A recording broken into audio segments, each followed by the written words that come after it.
Good morning. I'm Harley Schlanger from the Larouche organization with your daily video update for August 10th, 2022.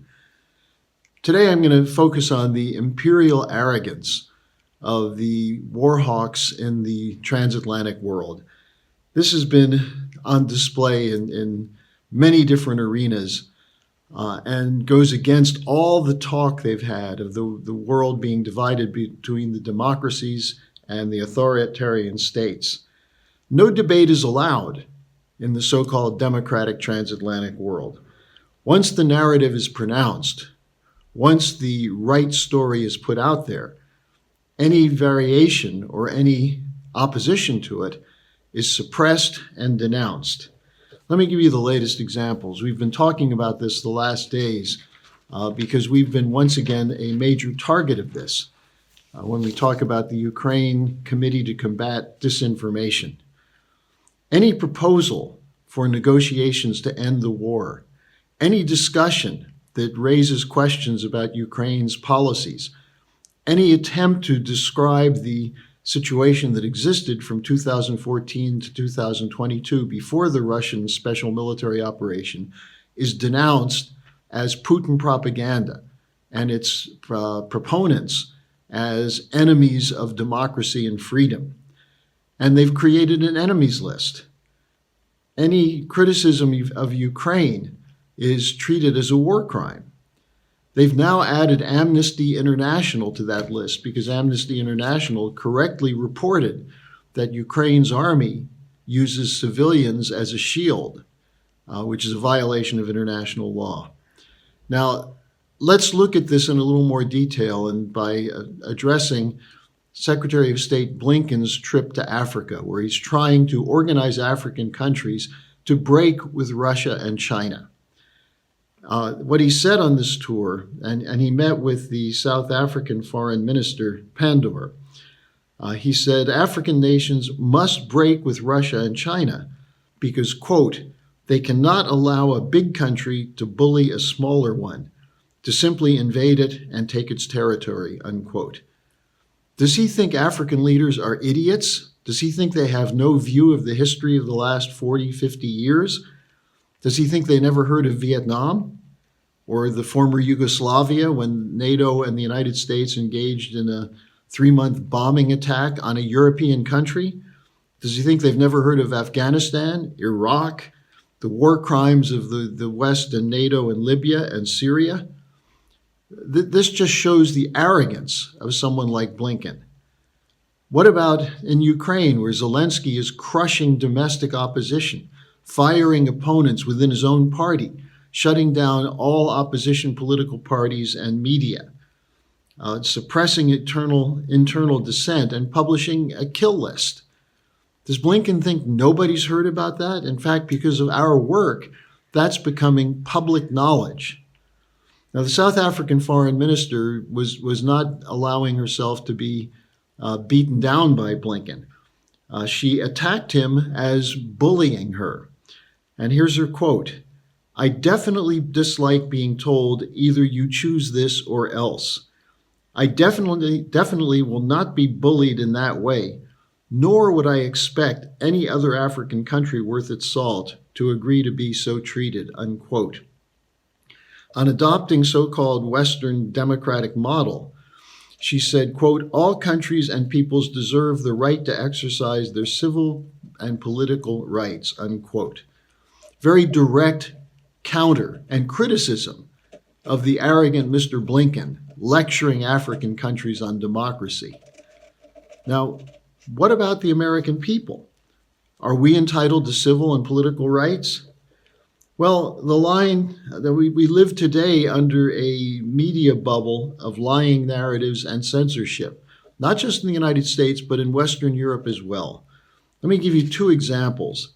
The first was the attempt to keep Diane Sare off the ballot in New York State, where she's a now official candidate against Chuck Schumer, the incumbent Democratic senator.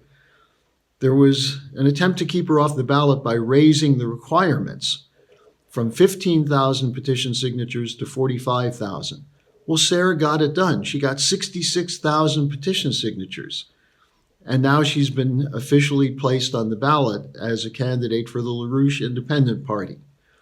But there's no media coverage of this. It's as though she doesn't exist, as though the 66,000 people who signed her signatures are not part of a political process.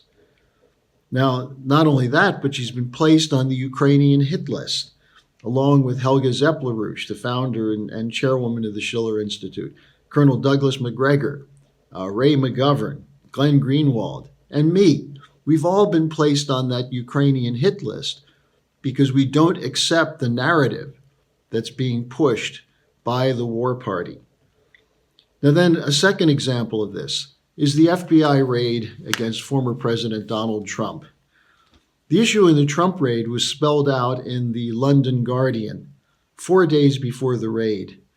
They had an editorial calling for the Justice Department to indict and convict Trump before he can run for president in 2024. What is his crime? That he might run for president, and even more so, that he might win. Well, what happened to the American right to choose their own candidates, and for those candidates to engage in open electoral debate? Now, the bigger issue behind the Trump raid was highlighted in yesterday's update by my colleague Mike Billington. Billington himself was a political prisoner during the 1990s as part of the Justice Department's Get Larouche task force. In 1995, Larouche described this in talking about the Justice Department operating like a political hitman, which can target individuals and acts, quote, like contract assassins. This country is not free, he said, nor anyone in it, as long as this continues, unquote. Now, we petitioned Donald Trump when he was president to exonerate Lyndon LaRouche, as well as Julian Assange, who are targets, who were prominent targets of this hit operation. In fact, the person who ran the initial Boston side of the Get LaRouche task force was the same Robert Mueller, who is in charge of the Get Trump task force in 2017, 2018. Now, I would say that perhaps the biggest failure of the Trump presidency was that he left the Justice Department permanent bureaucracy in place. Yes, he criticized it. He correctly identified it, including such FBI agents as McCabe and Peter Strzok and others, as operatives of an illegal anti-democratic hit team. But he did not move aggressively to bust it up. And the best way to do that would have been to call for the exoneration of Lyndon LaRouche. Now, it was this operation in the FBI and in the Justice Department, which fabricated the narratives of Russiagate against him, as has now been proven over and over and over. But importantly, it's not a Democratic Party operation, as unfortunately President Trump is calling it. It's an operation of the two parties. The Republican Party is just as guilty of supporting this hit list, this hit team, I should say, as the Democratic Party. It was under President Ronald Reagan, or more precisely, Vice President George H.W. Bush, that the targeting of LaRouche was done, called for by Henry Kissinger and Daniel Moynihan. Kissinger, a Republican Party operative, Moynihan, a Democrat.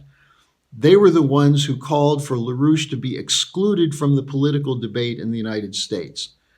So don't make the mistake again of seeing this as a partisan issue. There's one war party, one group of war hawks and neoliberals presiding over the policies of the United States government.